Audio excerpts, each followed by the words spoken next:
Eu sou Soraya Magdanello e esse é o Logística Plus, a plataforma da Plus Cargo, para deixar você sempre bem informado sobre como fazer bons negócios e o cenário do comércio internacional.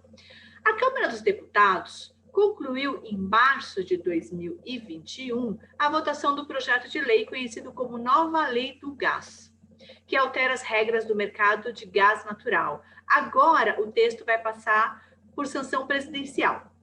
Para entender o que significa essa nova lei e como ela vai alterar o mercado de óleo e gás, eu convidei o advogado Alexander Lopes, sócio do escritório Lopes Pinto Advogados, especializado em direito aduaneiro, portuário e aduaneiro.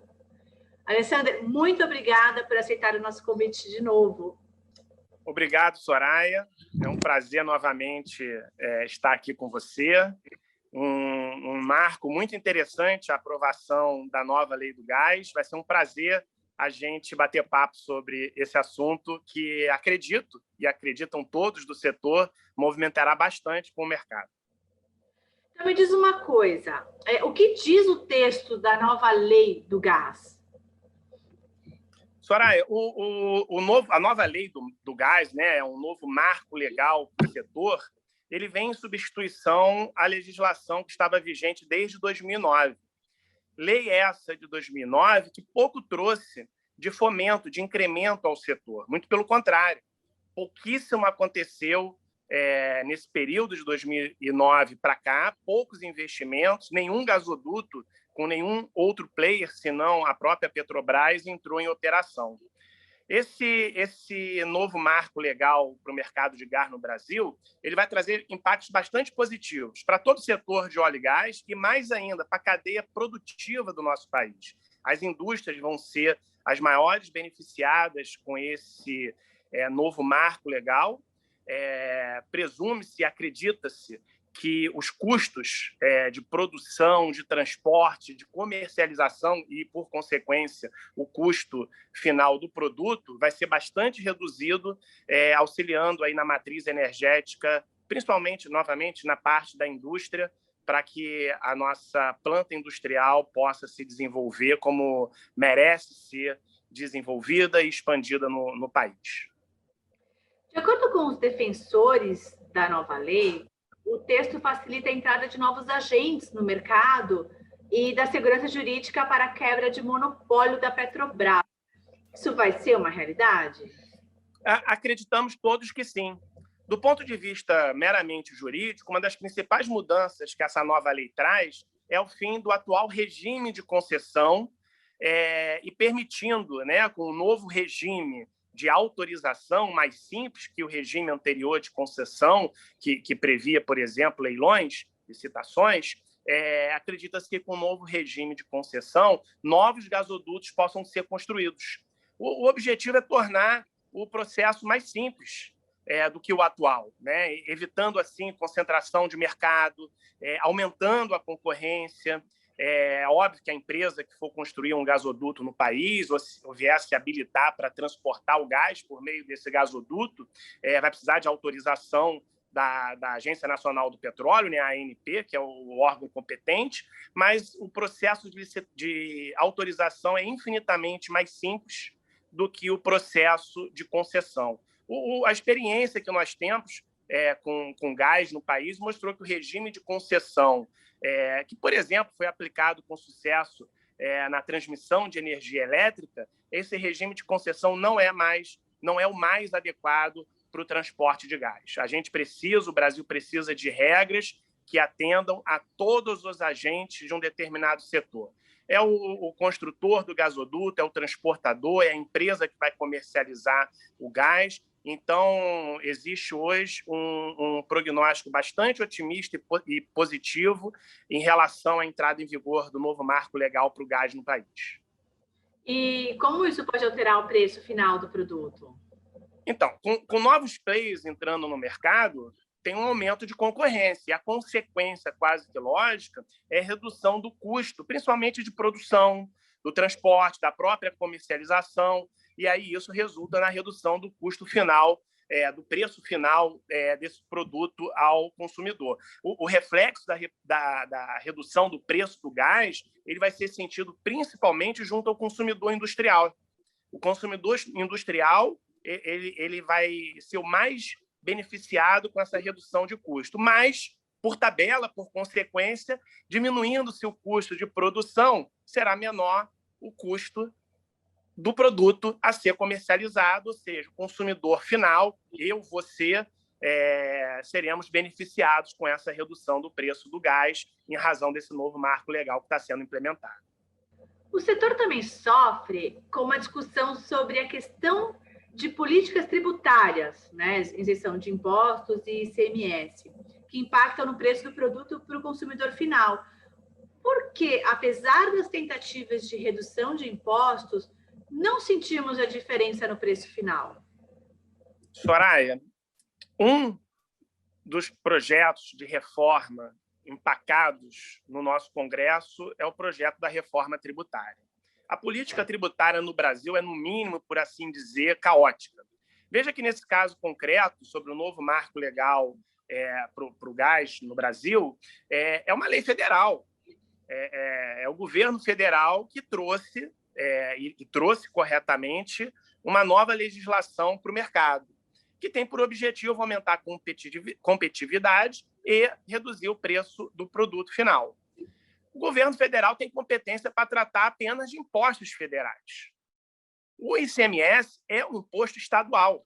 Cada um dos estados da federação tem competência própria e liberdade para dentro, né, dos limites que a lei impõe, deliberar sobre o ICMS. Eu entendo, e isso é uma crítica que ecoa no mercado, que o imposto que mais atrasa o desenvolvimento do país é o ICMS. Não só por conta desse exemplo do gás, mas em vários setores nós vemos o ICMS como um entrave à verdadeira expansão de determinadas indústrias. A cessão de contratos de exploração de produtos de petróleo e gás tem uma série de instruções processuais e informações de não conformidade. Quais os principais entraves para as empresas que desejam atuar nesse setor? Soraya, capacitação técnica e econômica das empresas que pretendem entrar no mercado de exploração e produção de petróleo e gás, sem dúvida, são fatores de extrema importância a serem observados, mas não chega a ser uma barreira de ingresso dessas empresas no setor e nem impeditivo, intransponível para que essas empresas possam figurar como cessionárias de contratos já existentes. Eu acredito que, na verdade, a pouca segurança jurídica que o país oferece aos investidores em geral seja a verdadeira barreira de acesso a esse setor e a tantos outros. Quanto maior o capital a ser investido, maior o sentimento de pouca segurança jurídica para que aquele investimento seja realizado. Mas, apesar do importante marco legal trazido pela chamada Lei do Petróleo, que abriu o setor de petróleo, acabou com o monopólio, criou a ANP, há mudanças recorrentes em leis e normas, que, sem dúvida, é muito ruim para o petróleo, para o mercado de petróleo. Tivemos aí discussões sobre sistema, regime de partilha, de concessão. A ANP é uma agência que é bastante elogiada no setor. Ela, obviamente, segue a política de governo, mas na regulação do mercado ela atua com alguma eficiência. E a ANP possui um manual de procedimento de cessão dos contratos de concessão e de partilha de produção. Então, as regras são bem colocadas nesse manual. Os próprios contratos de EIP, de exploração e produção, esses contratos definem, em cláusulas específicas referentes justamente à sua cessão, quais são as condições a serem cumpridas, não apenas pelas cessionárias, né, os entrantes, mas também pelos cedentes e eventuais consorciados envolvidos ali naquele contrato. A cessão depende de autorização prévia da ANP. A falta dessa autorização prévia, ou seja, quando ocorre uma cessão de fato para um terceiro, isso é passível de sanção, mas é interessante existir essa ferramenta de cessão. Hoje, por exemplo, se pensarmos no momento que a Petrobras, que domina o mercado, sem sombra de dúvida, o momento que a Petrobras passa no que se refere ao seu plano de desinvestimento, a cessão pode significar oportunidade para inúmeras empresas. E, sem dúvida, é importante que essas empresas, esses novos players, observem as leis e as normas, o regramento aplicável para o setor. Eu acho, assim, resumidamente, que apesar das regras aplicáveis a uma cessão de contratos serem razoavelmente claras, estabelecidas nas normas e no manual vigente, como tudo tem muita burocracia no nosso país, é importante que essas empresas, principalmente as novas empresas que querem aproveitar a oportunidade no setor, observem com bastante diligência essas regras e as cumpram, evitando, assim, penalidades e sanções dos órgãos competentes. E me fala uma coisa, como é que está funcionando o plano de desinvestimento da Petrobras? Soraya, a Petrobras passou por um furacão, né, desde 2014, 2015, e às vezes parece que esse furacão não acaba, né? Continuamos aí com alguns resquícios ainda daquela terrível tempestade que acometeu a Petrobras e o setor de óleo e gás desde 2014 para cá. A Petrobras, também muito elogiada em relação a isso, a sua iniciativa, ela colocou em prática um plano de desinvestimento, saindo de alguns setores que não são tidos como os principais setores que a empresa pretende explorar, e a refinarias, por exemplo, está dentro desses setores secundários.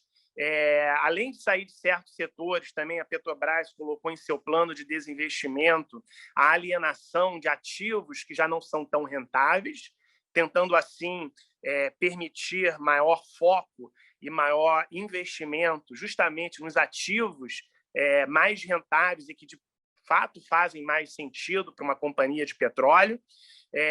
Me parece que esse plano de desinvestimento, apesar de todas as controvérsias, de todas as polêmicas naturais a um processo dessa magnitude e também naturais essas polêmicas e controvérsias em razão do simbolismo que a Petrobras tem, né, para o nosso país, para a política nacional, o petróleo é nosso. Me parece que, apesar disso tudo, existe um plano efetivo em vigor, em andamento, sofre alguns atrasos, mas a gente vê alguns eventos, alguns desinvestimentos sendo de fato realizados, e esses desinvestimentos, eles não apenas auxiliam ao crescimento da própria Petrobras, né, mas eles também auxiliam ao desenvolvimento da indústria como um todo, ao criar oportunidades para que outras empresas entrem no setor, seja empresa interessada em explorar campos maduros, né, de petróleo, onshore ou offshore, seja empresa interessada em explorar o refino do petróleo, agora com o novo marco legal sobre o gás, que a gente vinha falando, seja empresas também interessadas em entrar no mercado de gás no país. Eu acho bastante positiva a iniciativa. Eu acho que, por mais que todos nós tenhamos um perfil um tanto nacionalista, eu acho que a gente tem que acreditar que ser nacionalista não é ser monopolista e que esse plano de desinvestimento pode muito contribuir para o crescimento e para a expansão da indústria de óleo e gás no país. Alexandre, obrigada de novo por trazer tanta informação importante para o nosso setor. Obrigada por aceitar de novo o nosso convite. Sempre um prazer receber você aqui. Igualmente, Soraya. Olha, ficaria horas aqui conversando sobre esse tema com você. Cada um dos subtemas que se desdobra o assunto merece um podcast, merece uma página especial, um acesso especial por parte da Plus Cargo. Muito obrigado novamente pelo convite. Vamos marcar de novo. Adorei também gravar com você. Vamos fazer uma série. Série Alessandro. Vamos sim. Então. Obrigada. Acompanhe os canais da Plus Cargo nas mídias sociais e no nosso site. Neles você encontra informações exclusivas sobre o cenário de comércio exterior e as últimas novidades sobre o transporte internacional de cargas. Segue a gente no Instagram, LinkedIn, YouTube, Spotify. Obrigada, até a próxima.